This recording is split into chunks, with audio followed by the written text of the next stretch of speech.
المواطنين إلا ما كانوش حضروا في قطر في الدوحة لمؤازرة المنتخب الوطني، فهم جاوا هنا باش يعلنوا ويحيوا كل عنصر ويعانقوا كل عنصر كل باسمه، لأن في هذه الحقيقة هذه لحظات تاريخية لن ينساها الجميع. وهنا يتجسد حب الوطن والمواطنة الحقيقية التي نستشعر من خلال هذا التواجد وهذا الحب وهذا الوئام بين كل مكونات الشعب المغربي، لاعبين وجمهور.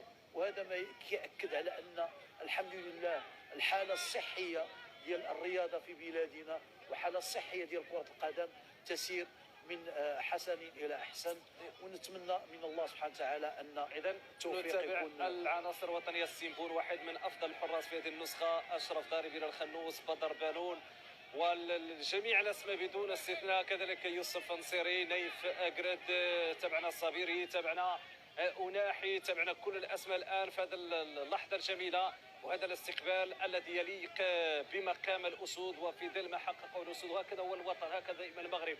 يعني حينما يتعلق الأمر بتشريف الراية المغربية فكيكون الجزاء، كيكون العرفان، كيكون التكريم، وأجمل تكريم بالنسبة لهذا الأسود كما تابعنا من خلال هذا الاستقبال الذي سيكون استقبال شعبي وجماهيري، استقبال في مستوى المسار المتألق الذي حققه المنتخب الوطني المغربي خلال نهائيات كأس العالم قطر 2022، وجاء ذلك بتعليمات ملكية سامية من الرياضي الأول جلالة الملك محمد السادس نصره الله ويده.